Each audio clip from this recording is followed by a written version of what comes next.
නිල්පාට මහසාගරයේ ඉඳන් බලන් ඉන්න මේ අමුතු හැ කාගේද? නෑ මේ කාගේවත් ඇසක් නෙවෙයි. ඔයාලා මේ බලන් ඉන්නේ ලෝකේ විශාලතම මරින් සින්කෝල් එක. නැතිනම් මුහුදු කුහරය දිහා. මේ තමයි ග්‍රේට් බ්ලූ හෝල්. මධ්‍යම ඇමරිකාවේ බර්ලිස් රාජ්‍යයට කිලෝමීටර 70ක් පමණ ඈතින් පිහිටන මේ විශාල නිල් කුහරය අපේ ලෝකේ රහස් හංගන් ඉන්න තැනක්.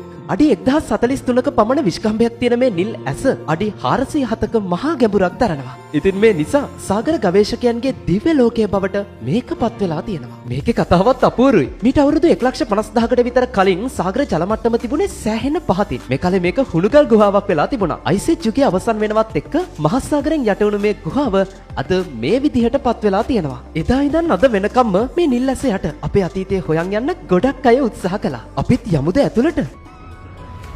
මේක ඇතුළට යනවා නම් ඉතින් විශේෂ පිහිනුම් මැදුම් එක්ක ආලෝක පද්ධතියකුත් ඕනි. මොකද අඩි 10කට විතර පස්සේ හිරු එළිය අතුරුදන් වෙනවා. පළවෙනි අඩි 100 ඇතුලේ අයිකනික් හැමර්හෙඩ් ෂාක්, කැරිබියන් රීෆ්, බුල් ෂාක්, බ්ලැක් ටිප් ෂාක් වගේ මෝරුන් විශාල වශයෙන් සෑහෙන්න දැක ගන්න පුළුවන්. අඩි 300ක් විතර ගියාම මේ කුහරයේ කිසිම සතෙක්ට ඉන්න බෑ. මොකද මේ නිල් ඇස ඇතුලේ භයානක හයිඩ්‍රජන් සල්ෆයිඩ් ලේ එකක් තියෙනවා. මේ නිසා එතනින් එහාට බැක්ටීරියා සහ අන්ධකාරය ඇරෙන්න මොකුත් දැක ගන්න ලැබෙන්නේ නැහැ.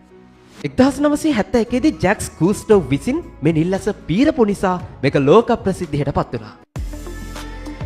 මේක ඇතුලේ තියෙන ලස්සන කොරල් පර සහ පරිසරය නිසාම බේලිස් වල සංචාරක මර්මස්ථානයක් වෙන්න මේකට පුළුවන් වුණා. මේ වැදගත්කම හින්දා මේ බ්ලූ හෝල් එක 1996 දී යුනෙස්කෝ ලෝක උරුමයකුත් වෙනවා.